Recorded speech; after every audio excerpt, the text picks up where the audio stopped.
Киноныг нэрхтээ харанхуй шөнө хутгатай ал урчнаас цугтаж байгаад эцэст нь баригдан хэрцгийгээр алуулж байгаа үйл явдлаар эхэлнэ. Үүний дараа үйл явдал гэр бүлийн аяллаа машинтай зугаалж яваа аз жаргалтай гэр бүл рүү шилжих бөгөөд тэд шорлог хийж идэн халуун ам бүлээрээ цагийг их л хөвгөлтэй өнгөрөөж байдаг. Аав Кит нь махшаар чаран хүүн болох Жеффри түнд тусалж ээж Кейтлин тэднийг их л сэтгэл хангалуун байдалтай баясан харж суух ба харин охин Эмийн л үйдсэн шинжтэй харагдана. Тэр аавыгаа шарсан мах санал болгоход эдгээс татгалзаад холхон очиж тамхилахаар явдаг. Энэ зуур нутгийн индианууд болох Биливерн хоёр машинтайгаа Китийн гэр бүлийнхэн дээр ирэх ба тэд Киттэй хайнга байдлаар мэдлээд өнгөрсөн шөнө алга болсон үеэл мэлээ хайж байгаа талаараа хэлж тэднээс үеэлийг нь харсан эсхийг сурвалдаг. Кит чинь тийх биш энд өртөөл гэр бүлээрээ салхинд гарахаар ирсэн үеэлийг нь хараагүй гэж хэлнэ. Энэ үед Эми буцаж ирэх ба хоёр залуу түүнийг их л сомжиж шохорхсон байртай харахад Кит чохноо машиндаа очиж суу гэж хэлдэг. Харин Биливерн хоёр машин руу норж үеэлээ хайх хүсэлтэй байна гэж тоглоом шоглоом болгон хэлэхэд Кит 50-аар бидний явах цаг болсон байна. Бидэнд цаг алга гэж соёлтойгоор татгалзна.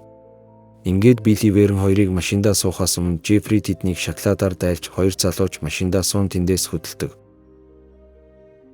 Удалгүй Китийн гэр бүлийнхэн хамаг юмаа баглан гэрлүүгээ харахаар хөдөлсөн ч замдаа дахиад л Биливерн хоёртой таарна. Энэ удаад Верний буутай байгааг харсан Кейтлин ихэд айж сандрах бөгөөд Биливерн хоёр тэдэн дээр ирээд машин нэвдэрсэн учраас тусламж авчрахын тулд тэдэнд дайгдан замдаа буух хүсэлтэй байгаагаа хэлдэг.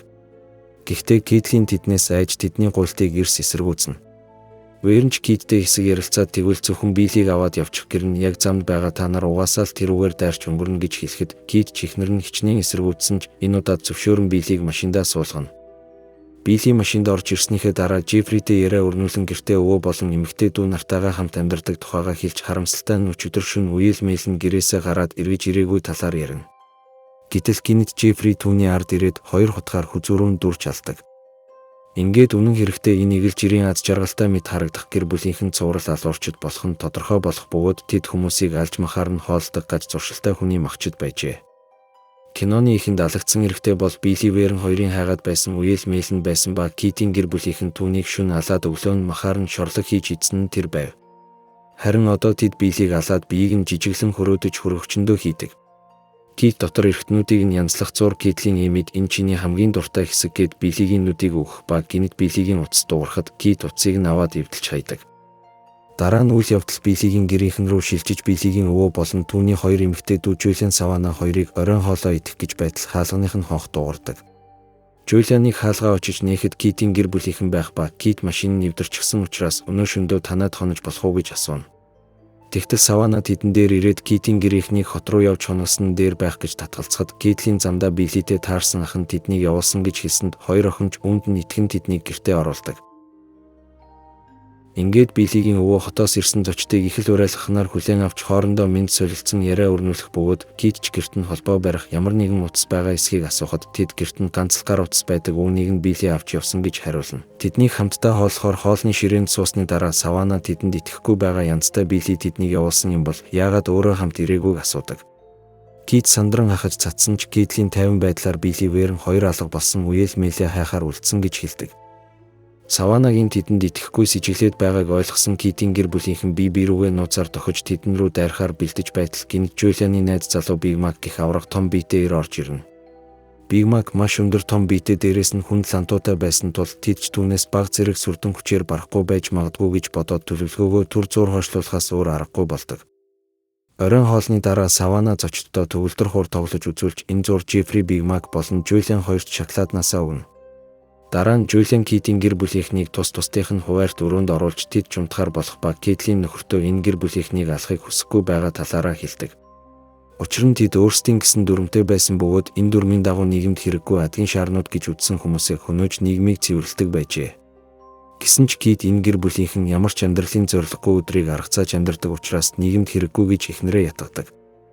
Энэ үеэр Верн Жеффригийн өгсөн шоколаднаас болоод дотор нь тавгуурхан бие нь их л таагүй байх бөгөөд Били рүү залгахад тэр утсаа авахгүй байдаг. Тэгтэл тентхийн мөрдөгч машинтайгаа ирж гэрт нь хүргэж өгье гэхэд Верн мөрдөгчд хувийн шалтгаанаар тиймч дуртай биш учраас явган алхаж харахыг илүүд үзнэ. Харин энэ үеэр Кит хүүгийнхээ өрөөнд ирж түүнтэй төлөвлөгөөгөө хуваалцаад ямар нэг болчингүй үйлдэл хийхгүй байхыг анхааруулж түүнийг дохио өгтөл хүлээхийг захих ба Жеффрид Жулианыг даатгаад өөрөө Биг Макийг зохицуулна гэж хэлдэг. Ингэж хэлчихэд Кит өрөөнөөс явхад хүн алхаар байж ядаж байсан Жеффри Биг Макийг байшингаас гарч явааг олж харна. Жеффригийн өгсөн шоколаднаас хорцсон Биг Мак гадаа гарч бөөлжиж харин Жулиан дотор нь 5 өөрхөн нойлдоо бөөлжих ба Биг Макийг бөөлжиж байхад нь Жеффри ард нь симэрхэн гитэж ирээд түн рүү дайрдаг. Тэр хоёр хутгаа Биг Макийн биед дүрсэн боловч Биг Мак юу ч болоогүй юм шиг босож ирсэнд айж сандран ухартал энэ үед шоколадных нь хор үйлчилж Жеффриж энэ завшааныг ашиглан түүний хоолойг утсаар баймилж алдаг. Харин Кит сүх авч Билигийн өвөөгийн өрөөнд ороод түүнийг хашгирахын завдалгүй сүхтэж ална. Энэ зур Эми Саванагийн өрөөнд түүний байд харваагаар авсан цомнуудыг сонирхон ямар мундаг болохыг нь шагшрамагдах ба Эми Савана хоёулаа эмэгтэй хүн сонирхдаг гэдгээ олж мэдэн нэг нэгэндээ татагдан дотносож хамтдаа өвс татцгаана. Ингээд тэд үнсэлцэж байдал халуухан болж ирэх үед Эми энэ завшааныг ашиглан Саванаг алхаар хутгаа гаргаж ирсэн боловч Савана гинт бодлоо өөрчлөн түүнийг түлхэхэд Эми өөрийнхөө хутган дээр унаж хөлөө гэмтээдэг. Эмигийн шаргацныг харсан Саванач сандран түнд анхны тусламж үзүүлэх хэмээн хайрцаг авчирхаар амбар руугаа явах ба буцах замдаа тэр Китлийн хоёрыг машинаасаа гарч ирэхийг санамсаргүй олж хардаг. Ингээд тэднийг явмагц машинд нь орж үзээд хөргөвчин дотроос нь Билигийн тасарсан толгой үе мөчнүүдийг олж балмагдан шоконд орно. Харин энэ үеэр Жулиан өвөөгийнхөө өрөөнд орж өвөөгөө өгсөн байгааг олж хараад айн чангаар хашгиртал Кит араас нь ирж түүнийг барьж аваад эхнэр хүү хоёр дээрээ авчран эхнэртээ энэ бол чиний бай энэ охиныг ал гэж хэлдэг. Китлийн яг одоо түүнийг алхахад бэлэн биш байна мосонд орчход түүнийг хамгийн харгас байдлаар ална гэж ярьж байтал гинт сум хүзүүг нь нэвтлэн харуулж тэрч газар дээрээ ухдаг. Китлийн гинтийн энэ үхэлд аав хүү хоёр ихэд цочирдон шоконд орж харуулсан гашуудах ба Саванагийн өрөөнд хөвтөж байсан Эмиж энэ дуу чимээнээр ирээд ээжийнхээ амьсгал хураасныг харан Саванад маш их уурлан хашгирдаг. Ингээд тэд Жулианыг сандалтай хүлэн яг одоо их чигээ дуудаж авчир гээд түүнийг тамалж эхлэх ба харин энэ үеэр Савана онгорхой цонхоор дамжин өрөөндөө орж ирээд Эмигийн үлдээгээд явсан утсаар цагдаа руу залган тусламж дууддаг. Дараа нь тэр доошоо бууж Жеффриг гиндүүлэн цохиод түүнийг барьцаалан Жулианы хүлээтэй байгаа өрөөнд орж ирэн дүүгэн суллаж тавихыг шаардсан ч Кит сүрдүүлхийг нь тоолгүй дүүгийнх нь хүзүүнд хотог тулахад айсан Саванач Жеффриг суллаж тавьдаг. Ингээд тэд эгч дүү хоёрыг хоёуланг нь сандалтай хамт хүлж тэднийг тамлаж эхлэх ба Кит тэднийг хамгийн аимшигтайгаар тамлахын тулд Биг Макийн хөлийг шарж болгоод Жулианд хүчээр идүүлэх гэж оролддог. Жулиан хөлийг идэхээс татгалзахад Кит шууд л охины эрхий хурууг тастаад хурууг нь амтрах нь идэх ба дараа нь тэр Саванад хөлийг идүүлэх гэж оролдоход тэр Китийн анхаарлыг сарниулах гэж хичээнэ. Улмаар тэр охин Эмиг нь лесби бас мансууруулах бодисонд донтовч гэдгийг хэлэхэд хитрхи ёс зүйч Кит үүнийг сонсоод охиндоо уурлан Эми тэр хоёр хоорондоо маргалдаж эхэлдэг. Савана энэ завшааныг ашиглан хүлээсээ тайлаад ширээн дээрээс сэрээ авч Китийн нүд рүү зооход Эмиж Савана руу дайран унгаана. Харин Кит юу ч болоогүй юм шиг сэрээгээ өөрийнхөө нүдтэй хамт сугалж аваад нүдээ идэх ба энэ үед гинт гаднаас вэрэн буутаага орж ирээд Кит рүү буддаг. Буундуу гарахыг сонссон Жеффри гаднаас орж ирэхэд Савана түүнтэй тэмцэлтэн гарыг нь халуун билеткэнд түлээд буцалж байсан шат халуун ус нүүрлүүнд цацаж дараа нь хананд түлхэн боож алдаг. Харин энэ үеэр буудуулаад чүхээгүй Кит вэрний араас ваартай цэцгээр цохиж тэд ам өрсөн тэмцэлтэн. Хэсэг тэмцэлцний эцэст Кит вэрнийг хүчээр илүүрхэн түүний чамархаа руу хотог зоож алсан боловч Жулиан энэ мөчөд түүн дээр ирээд авраг том алхаар тархийг нь бяц цохиж алдаг. Ингээд эгч дүү хоёр эцэст нь бие рүүгээ харж бүх зүйл ард хоцорлоо гэж бодон тайвширч байтал Эми Жулианыг араас нь хутгалж амийг нь хөнөөдөг. Уурлаж гашуудсан Саванач Эми рүү дайрч төвлөр хуурн толгоогоор нь хид саваад түүнийг зүйл дуусгахын тулд газраас алах болж авах бөгөөд Эми амиа аврахын тулд байшингаас зүхтэн гүйж гарахад Саванач алах барин араас нь хөөн. Ингээд тэр алхаа далайн Эмиг яг алах гэж байтал дуудлагын дагуу ирсэн мөрдөгч алхтаа Саванагийн цохонд буудаж алдаг.